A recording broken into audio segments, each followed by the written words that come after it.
Michael. Cécité. L'alcool était pour moi ce que les épinards étaient pour Popeye.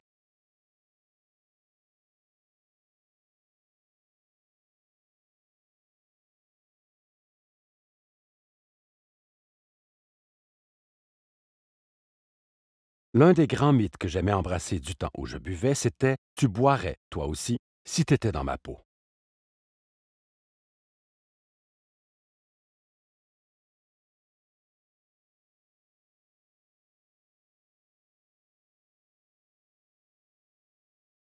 J'ai fini par apprendre que je ne buvais pas parce que j'étais aveugle, je buvais parce que j'étais et suis un alcoolique.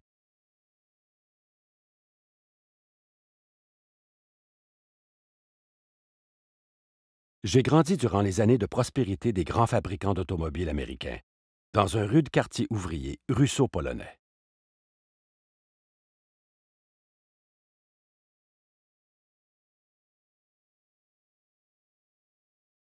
Mon père et mes oncles, fils d'immigrants, buvaient, jouaient et roulaient des épaules.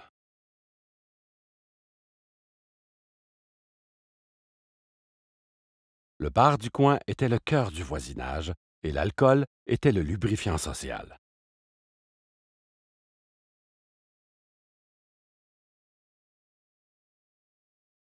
Et moi, j'étais là, petit enfant maigre et apeuré, qui a su à 5 ans qu'il allait devenir aveugle et qu'il n'y avait rien à faire pour l'empêcher.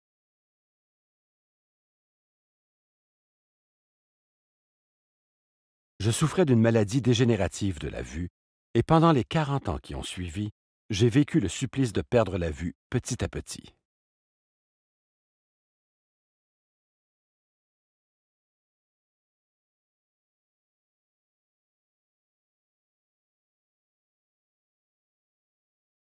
Mon père était un très bon enseignant. Il m'a enseigné à jouer, à tricher aux cartes et à toujours chercher une façon d'exploiter la situation.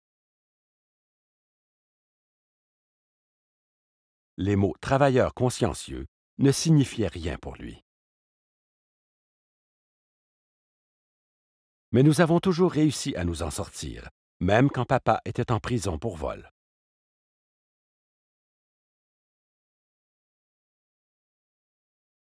J'étais un enfant timide, lent et maladroit, qui portait d'épaisses lunettes, bien loin de l'image qu'on se faisait d'un homme dans cette famille.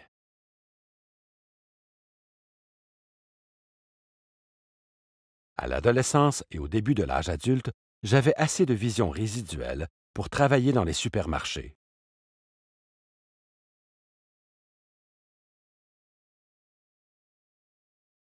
Les usines et les bureaux, en essayant toujours de cacher ma maladie.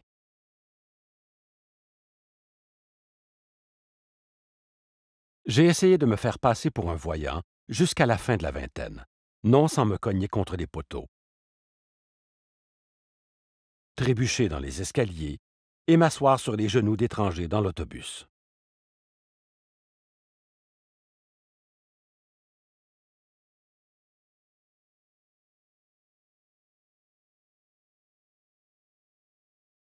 Donc, très tôt, l'alcool est devenu mon ami. L'alcool était pour moi ce que les épinards étaient pour Popeye.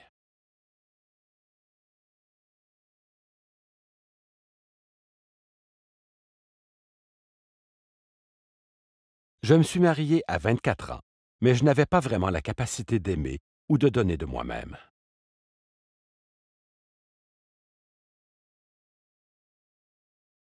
J'étais infidèle, ambitieux et prêt à faire une entorse au règlement chaque fois que j'y trouvais mon profit. Pendant ce temps, ma cécité progressait et je savais que mon seul espoir était d'aller à l'école. Ce que j'ai fait, j'y ai trouvé une sorte de structure que je n'avais jamais connue. Pendant les 12 années suivantes, j'ai changé plusieurs fois d'emploi, retournant toujours à l'école.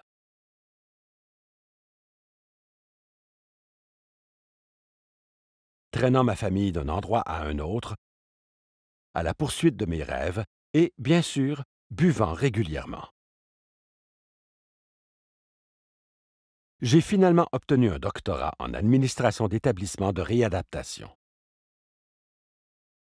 À cette époque, je me servais d'une canne blanche, lisais le braille et les gros caractères.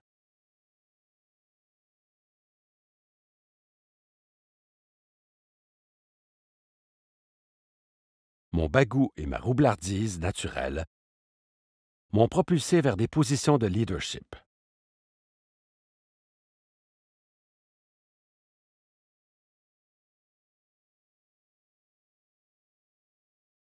Malheureusement, mon passé m'avait enseigné à vouloir dominer les gens, les lieux et les choses pour finir premier à tout prix.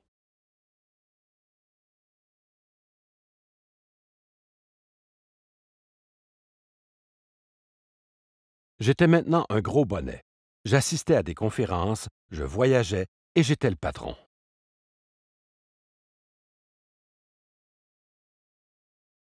Mes deux phrases favorites sont rapidement devenues bar ouvert et happy hour. L'une de mes révélations est venue par un jour d'hiver glacial, quand je me suis retrouvé à quatre pattes sur un banc de neige.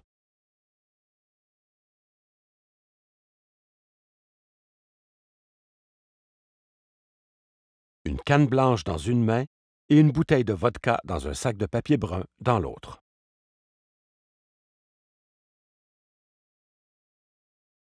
Telle était ma déchéance. Quel gros bonnet je faisais.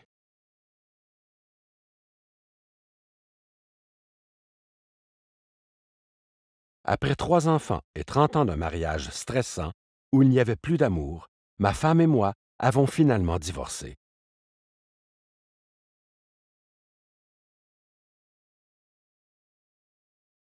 Le jour où j'ai quitté ma femme fut le jour où j'ai pris mon dernier verre. Je suis sorti de cette maison pour franchir le seuil des alcooliques anonymes.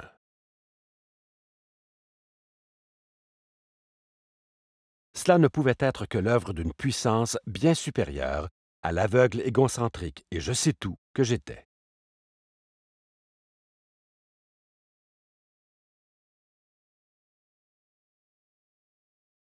Dieu faisait pour moi ce que je ne pouvais pas faire pour moi-même.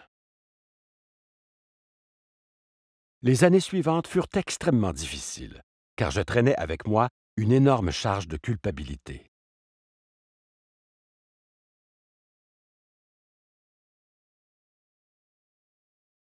Et de honte pour tout le mal que j'avais fait à tant de personnes.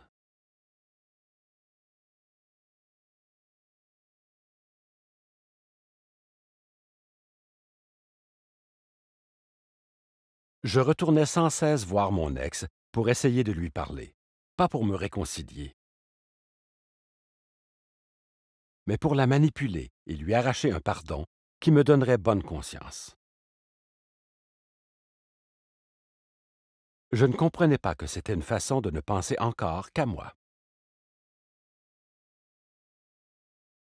J'apprenais lentement, mais plus je pratiquais les 12 étapes et les 12 traditions des alcooliques anonymes,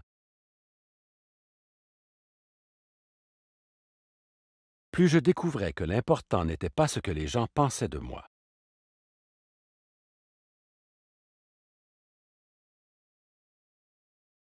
Ma relation avec ma puissance supérieure venait en premier.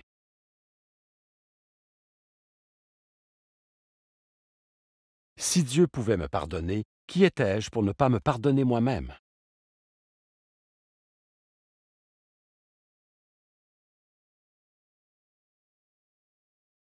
Oubliez les 90 réunions en 90 jours. Pendant cette première année, j'ai dû assister à plus de 400 réunions.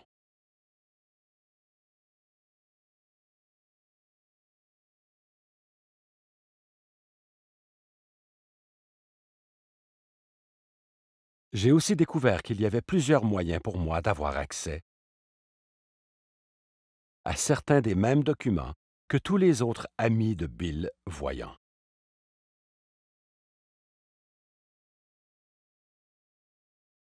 Le gros livre, Les alcooliques anonymes, les 12 étapes et les 12 traditions,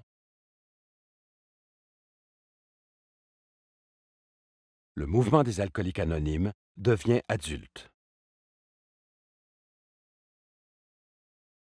et de nombreuses autres publications approuvées par la conférence sont disponibles en version enregistrée. Et on peut obtenir une version audio du Grapevine sur Internet. Mes amis et moi échangeons des enregistrements de partage des membres des AA. Et un membre aimant du mouvement m'a fait la surprise de m'offrir un exemplaire des 164 premières pages du Big Book en braille.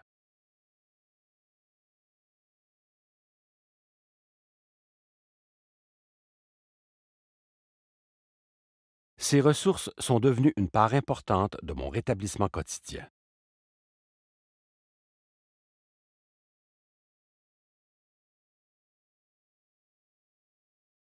Même si on a déjà fait beaucoup de travail pour rendre les AA pleinement accessibles, il reste encore bien des choses à faire.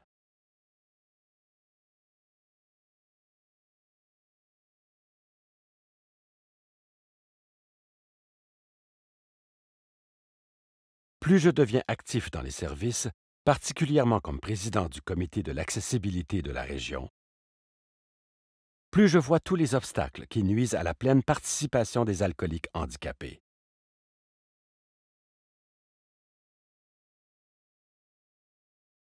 J'ai assisté à des conférences régionales et de districts et à des réunions des AA qui avaient lieu dans des endroits qui ne sont pas totalement accessibles.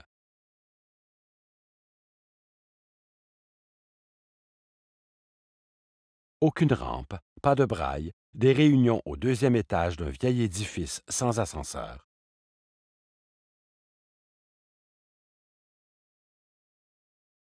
L'utilisation de panneaux imprimés à l'extérieur des salles de conférence pour indiquer les séances,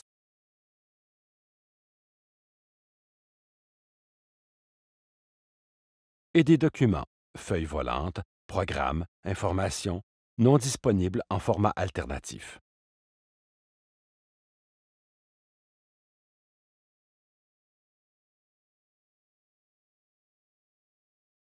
Il est aussi vrai pour moi que pour bien d'autres handicapés que le transport est toujours un challenge.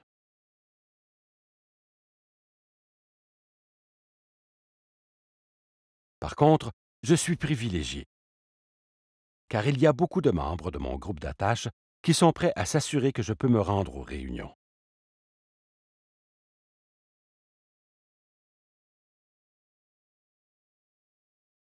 Avec les années de sobriété, j'ai cessé graduellement de me complaire dans la culpabilité et la honte.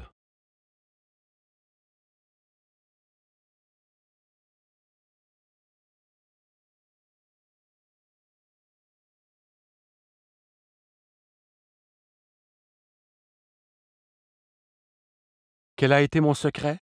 Exactement ce que Bill et Bob, fondateurs des AA, avaient prévu, le service.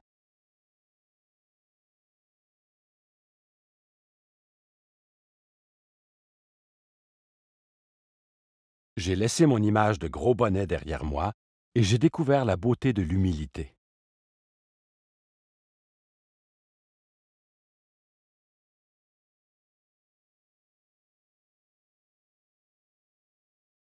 J'ai fait le café, j'ai ouvert la salle, j'ai nettoyé après les réunions, j'ai aidé d'autres alcooliques et je me suis investi dans le travail de comité.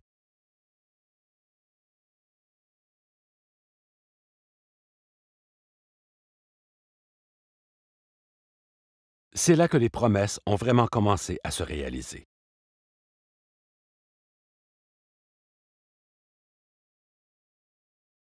J'ai commencé à prier et à méditer.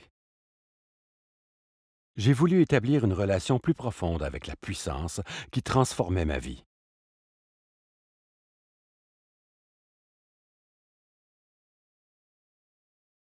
Depuis lors, j'en suis venu à connaître Dieu, tel que je conçois Dieu, et j'en suis venu à connaître la paix.